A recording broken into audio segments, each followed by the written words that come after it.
I think we are all very professionals that way.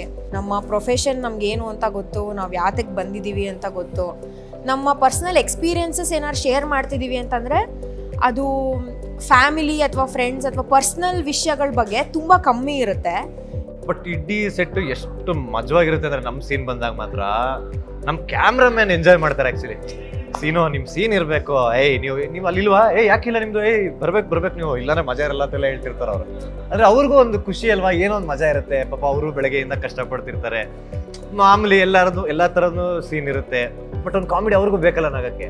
So ಬಿದ್ದು ನಗ್ತಿರ್ತಾರೆ, literally ಬಿದ್ದು ನಗ್ತಿರ್ತಾರೆ. So ಇದು ಈ ತರ ಕಾಮಿಡಿದೆಲ್ಲ ಏನಾಗ್ತಾ ಇರತ್ತೆ, ಒಂದು ನೀವು ಸೀನ್ ಮಾಡ್ತಾ ಇರ್ತೀರಾ, ಆ ಸೀನು ಓಕೆ ಆಗತ್ತೆ, ಡೈರೆಕ್ಟರ್ಗೆ ಒಂದೇ ಟೇಕಿಗೆ ಇಷ್ಟ ಆಗತ್ತೆ. ಸೊ ಒಂದು ಏನಾಗತ್ತೆ ಅಂದರೆ ಕಾಮಿಡಿ ಮಾಡ್ತಾ ಇದ್ದೀವಿ ಅಂತಂದರೆ ನಮ್ಮ ಮುಂದ್ಗಡೆ ಇರೋರು ನಗಬೇಕು, ಆವಾಗಲೇ ನಾವು ಕಾಮಿಡಿ ಮಾಡೋದು ಸಕ್ಸಸ್ ಆಗುತ್ತೆ. ಅಂದರೆ ನಮ್ಮ ಕಾಮಿಡಿ ಅವ್ರಿಗೆ ಇಷ್ಟ ಆಗಿದೆ ಅಂತ ನಮ್ಮ ಎಲ್ಲ ಆರ್ಟಿಸ್ಟ್ಗಳಿಗೆ ಗೊತ್ತಿದೆ. ಸೊ ಆಬ್ವಿಯಸ್ಲಿ ಇವಾಗ ನೀವು ಮಾಡ್ತಾ ಇರ್ತೀರ ಅಂದರೆ ನಿಮ್ಮ ಸುತ್ತಮುತ್ತ ಸಿಕ್ಕಾಪಟ್ಟೆ ಜನ ಇರ್ತಾರೆ, ಟೆಕ್ನಿಷಿಯನ್ಸ್ ಇರ್ತಾರೆ, ಆಮೇಲೆ ಆರ್ಟ್ ಡೈರೆಕ್ಟರ್ಸ್ ಇರ್ತಾರೆ, ಡೈರೆಕ್ಟರ್ಸ್, ಸಿಕ್ಕಾಪಟ್ಟೆ ಕ್ರ್ಯೂ ಮೆಂಬರ್ಸ್ ಇರ್ತಾರೆ.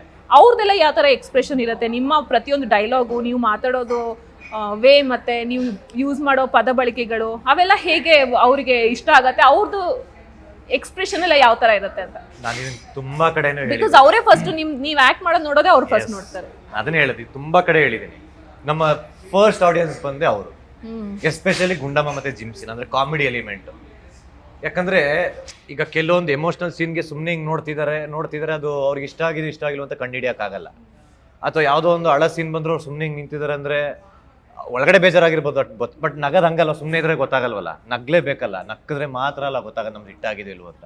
ನಮ್ಮ ವೆರಿ ಫಸ್ಟ್ ಆಡಿಯನ್ಸೇ ಅವ್ರು ನಕ್ಕಿದ್ರ 100% ಆ ಸೀನ್ ಹಿಟ್ ಅಂತಾನೆ ಲೆಕ್ಕ. ಎಲ್ಲ ಬಿದ್ದು ನಗ್ತಿರ್ತಾರೆ. ಅದನ್ನ ಹೇಳ, ನನಗಿಂತ ತರಲೆ ಬಂದು ನಮ್ಮ ಡೈರೆಕ್ಟರು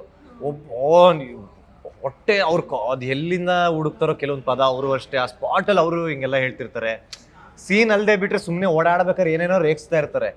ಬಟ್ ಇಡೀ ಸೆಟ್ಟು ಎಷ್ಟು ಮಜವಾಗಿರುತ್ತೆ ಅಂದರೆ ನಮ್ಮ ಸೀನ್ ಬಂದಾಗ ಮಾತ್ರ ನಮ್ಮ ಕ್ಯಾಮ್ರಾಮ್ಯಾನ್ ಎಂಜಾಯ್ ಮಾಡ್ತಾರೆ ಆ್ಯಕ್ಚುಲಿ. ನಿಮ್ಮ ಸೀನ್ ಇರಬೇಕು, ನೀವು ಅಲ್ಲಿಲ್ವಾ, ಯಾಕಿಲ್ಲ ನಿಮ್ದು, ಬರ್ಬೇಕು ನೀವು, ಇಲ್ಲಾಂದ್ರೆ ಮಜಾ ಇರಲ್ಲ ಅಂತೆಲ್ಲ ಹೇಳ್ತಿರ್ತಾರೆ ಅವರು.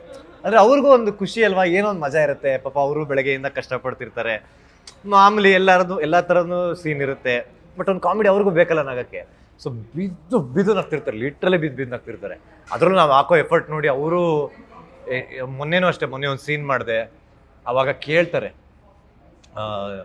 ಇವಾಗ ಎಲ್ಲ ಬರೀ ಹೀರೋಯಿನ್ಗೆ ಮಾತ್ರ ಆ ಥರ ಎಲ್ಲ ಒಂದು ಏನು ಲೈಟಿಂಗ್ ಎಲ್ಲ ಮಾಡಿ ಈ ಥರ ಎಲ್ಲ ಮಾಡಿ ಸೀನ್ಗಳು ಮಾಡ್ತಾರೆ. ಬಟ್ ನಾನು ಏನೋ ಕಷ್ಟಪಡ್ತಿದ್ದೀನಿ ಅಂದಾಗ ಡೈರೆಕ್ಟ್ರನ್ನು ಬಿಟ್ಟು ಒಬ್ರು ಕ್ಯಾಮ್ರಾಮ್ಯಾನು ಯೋಚನೆ ಮಾಡ್ತಾರೆ ಅಂದರೆ ಅದು ನಿಜವಾಗ್ಲೂ ಗ್ರೇಟ್. ಮೊನ್ನೆನೋ ಒಂದು ಸೀನ್ ಮಾಡ್ಬೇಕಾದ್ರೆ ಟೈಮ್ ಇದೆಯಾ ಅಂತ ಕೇಳೋರು. ಇದನ್ನು ಚೆನ್ನಾಗಿ ಮಾಡ್ಬೋದು, ಇದಕ್ಕೆ ಟೈಮ್ ಕೊಟ್ಟರೆ ಲೈಟಿಂಗ್ ಹಂಗೆ ಮಾಡ್ತೀನಿ, ಅವ್ನು ಮಾಡಲಿ. ಖುಷಿ ಅಲ್ವಾ ನನಗೆ ಆ ಸೀನ್ನ, ಎಷ್ಟು ಚೆನ್ನಾಗಿ ಟೈಮ್ ಆ ಒಂದು ಸೀನ್. ಅದಿನ್ನೂ ಬಂದಿಲ್ಲ, ಬರುತ್ತೆ ನೋಡಿ.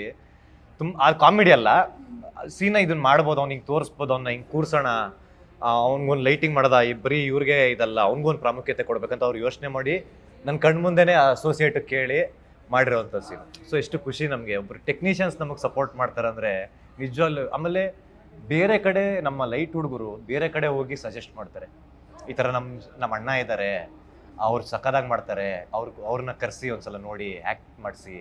ಅವರು ಇನ್ನೊಂದು ಕಡೆ ಹೇಳ್ತಾರೆ, ಇವತ್ತು ನಾನು ಇಲ್ಲಿದ್ದೀನಿ ಅಂದರೆ ಅವರು ಒಬ್ರು ಕಾರಣ. ನನ್ನ ಫಸ್ಟ್ ಸೀರಿಯಲಲ್ಲಿ ನಾನು ಹೇಳ್ಬೇಕಂದ್ರೆ ನಾನು ಆರ್ಟಿಸ್ಟ್ಗಳಿಗಿಂತ ಟೆಕ್ನಿಷಿಯನ್ಸ್ ಜೊತೆನೇ ಜಾಸ್ತಿ ಕ್ಲೋಸು. ಆ್ಯಂಡ್ ಅವ್ರಿಗೂ ಗೊತ್ತಾಗುತ್ತೆ ಯಾರು ಡೋ ಮಾಡ್ತಾರೆ ಯಾರು ಡೋ ಮಾಡಲ್ಲ ಅಂತ ಗೊತ್ತಾಗುತ್ತೆ.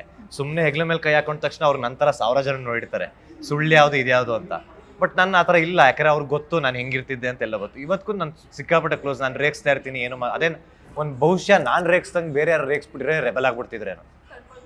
ಬಟ್ ನಾನು ಮಾತಾಡಿದಾಗ ಅಣ್ಣ ಅನ್ನೋ ಒಂದು ಪ್ರೀತಿಯಿಂದ ಮಾತಾಡ್ತಾರೆ, ನನ್ನ ಬಗ್ಗೆ ಹೋಗಿ ಬೇರೆ ಸೆಟ್ಟಲ್ಲಿ ಹೇಳ್ತಾರೆ, ಅವನ್ನ ತೊಗೊಳ್ಳಿ, ನೀವು ಟ್ರೈ ಮಾಡಿ ಅಂತ. ಎಷ್ಟು ಖುಷಿ ಅಲ್ವಾ ನಮ್ಗೆ. ಅದು ಟೆಕ್ನಿಷಿಯನ್ಸ್ ಫಸ್ಟ್ ಆಫ್ ಆಲ್ ಅವ್ರಿಗೆ ಏನಕ್ಕೆ ಹೇಳ್ಬೇಕು, ಫಸ್ಟ್ ಆಫ್ ಆಲ್ ನನ್ನ ಬಗ್ಗೆನೇ ಯಾಕೆ ಹೇಳ್ಬೇಕು, ತುಂಬ ಜನ ಇದ್ದಾರಲ್ವಾ. ಬಟ್ ಹೋಗಿ ನಮ್ಮ ಅಣ್ಣ, ಅದು ಅಣ್ಣ ಅಂತ ಮೆನ್ಷನ್ ಮಾಡ್ತಾರೆ ಅಲ್ವಾ. ನಾನು ಏನು ಅವ್ರಿಗೇನು ಬ್ಲಡ್ ರಿಲೇಟಿವ್ ಅಲ್ಲ, ಏನೂ ಅಲ್ಲ. ಅಥವಾ ನಾನೇನು ಒಂದೊಟ್ಟು ಊಟನೂ ಕೊಡ್ಸಿರಲ್ಲ ಅವರಿಗೆ. ಒಂದು ಪಕ್ಷ ಬೇಕಾದ್ರೆ ಅವ್ರ ಹತ್ರನೇ ಬೇರೆ ಎಲ್ಲ ಇಸ್ಕೊಂಡು ತಗ್ಗಿ ಮೇಲೆ ಹೊಡ್ಬಿಡ್ತೀನಿ ಅಂದ್ರು ಅವರೇ ಪಾಪ ಹೇಳ್ತಾರಲ್ವ. ಅದು ನಿಜವಾಗ್ಲೂ ಖುಷಿ ಆ್ಯಕ್ಚುಲಿ. ಓಕೆ. ಸೊ ಇವಾಗ ಗುಂಡಮ್ಮ ಕ್ಯಾರೆಕ್ಟರ್ ಮಾಡ್ತಾ ಇರ್ಬೇಕಾದ್ರೆ, ಗುಂಡಮ್ಮ ಆಗಿರ್ಬೋದು, ಸೀನ್ ಆಗಿರ್ಬೋದು, ಏನೇ ಕ್ಯಾರೆಕ್ಟರ್ ಒಟ್ಟು ಸೀರಿಯಲಲ್ಲಿ ಮಾಡ್ತಾ ಇರಬೇಕಾದ್ರೆ ಒಂದು ಆ ವಾತಾವರಣ ಅನ್ನೋದು ತುಂಬ ಇಂಪಾರ್ಟೆಂಟ್ ಆಗುತ್ತೆ. ನಾವೇನು ಕೆಲಸ ಮಾಡ್ತಾ ಇದೀವಲ್ಲ ಆ ಕೆಲಸದ ಅಟ್ಮಾಸ್ಫಿಯರ್ ಸಿಕ್ಕಾಪಟ್ಟೆ ಇಂಪಾರ್ಟೆಂಟ್ ಇರುತ್ತೆ. ನಮ್ಮ ಒಂದು ಆ್ಯಕ್ಟಿಂಗ್ ಆಗಿರ್ಬೋದು, ನಮ್ಮ ಟ್ಯಾಲೆಂಟನ್ನ ತೋರಿಸೋದಕ್ಕೆ, ನಾವು ಸಕ್ಸಸ್ ಆಗೋದಕ್ಕೆ, ನಮ್ಮ ಸೀರಿಯಲ್ ಸಕ್ಸಸ್ ಆಗೋದಕ್ಕೆ, ನಮ್ಮ ಪ್ರಾಜೆಕ್ಟ್ ಸಕ್ಸಸ್ ಆಗೋದಕ್ಕೆ ಅಲ್ವಾ. ಈ ಟಾಕ್ಸಿಕ್ ವಾತಾವರಣ ಎಷ್ಟು ಮಟ್ಟಿಗೆ ಆರ್ಟಿಸ್ಟ್ಗಳ ಮೇಲೆ ನೆಗೆಟಿವ್ ಆಗಿ ಪರಿಣಾಮ ಬೀರಬಹುದು ಅಂತ ನಿಮ್ಮಿಬ್ರಿಗೂ ಅನ್ಸುತ್ತೆ?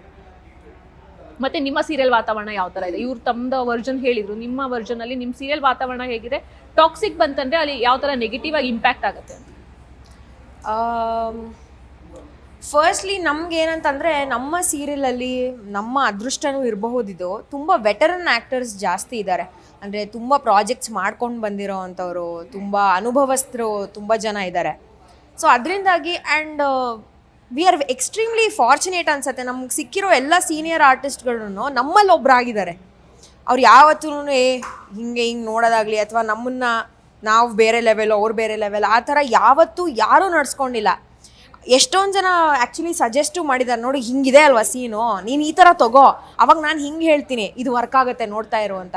ಆ ಥರ ಸಜೆಷನ್ಸ್ ಕೊಡೋವಂಥ ಆ್ಯಕ್ಟರ್ಸ್ ಇರೋವಾಗ ನಮಗೆ ಆ್ಯಕ್ಚುಲಿ ಕಂಫರ್ಟಬಲ್ ಆಗುತ್ತೆ. ಇವಾಗ ನಂದು ಫಸ್ಟ್ ಸೀರಿಯಲ್ ಇದು.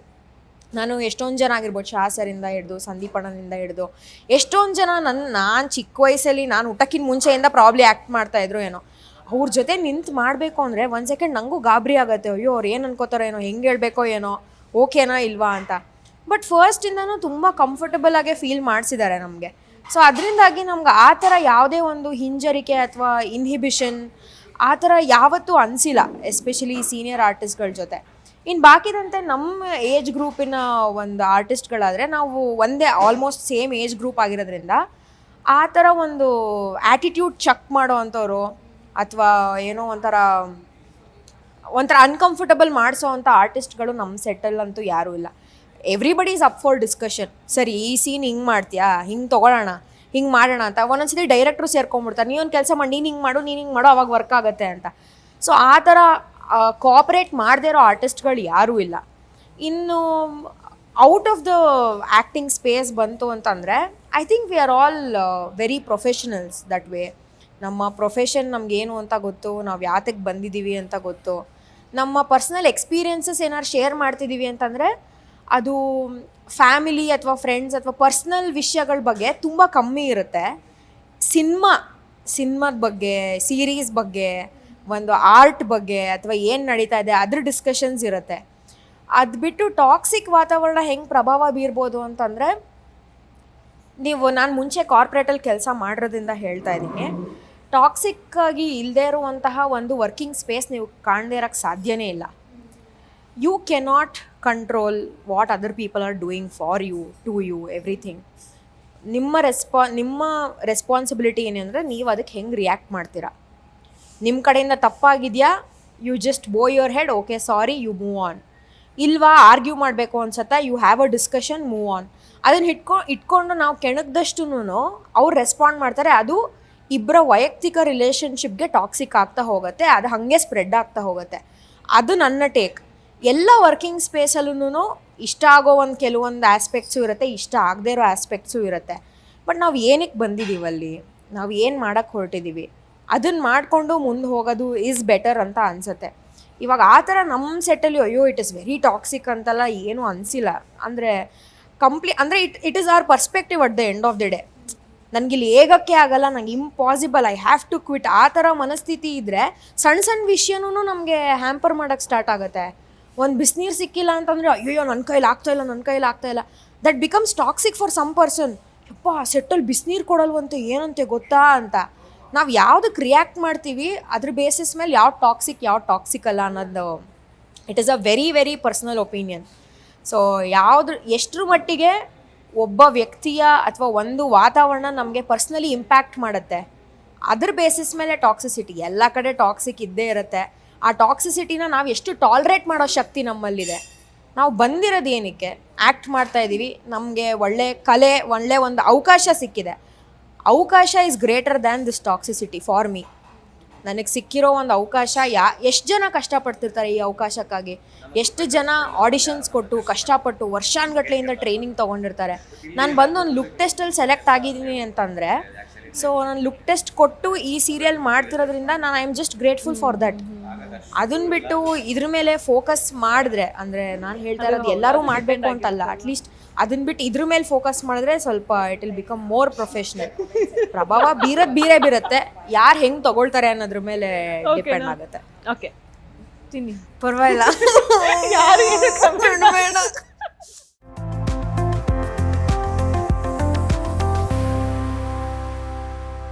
ಇದಾಗಿತ್ತು ನಮ್ಮ ಗುಂಡಮ್ಮ ಮತ್ತೆ ಜಿಮ್ ಸೀನಾ ಅವರ ಮಾತು. ಹೋಪ್ಫುಲಿ ಈ ವಿಡಿಯೋ ನಿಮಗೆ ಇಷ್ಟವಾಗಿದೆ ಅಂತ ಭಾವಿಸ್ತೀನಿ. ಇಷ್ಟವಾಗಿದ್ರೆ ಲೈಕ್ ಮಾಡಿ, ಕಮೆಂಟ್ ಮಾಡಿ ಮತ್ತೆ ಶೇರ್ ಮಾಡಿ. ಹಾಗೆ ನಮ್ಮ ವಿಶ್ವವಾಣಿ ಟಿವಿ ಸ್ಪೆಷಲ್ ಯೂಟ್ಯೂಬ್ ಚಾನಲ್ನ ಸಬ್ಸ್ಕ್ರೈಬ್ ಮಾಡಿ.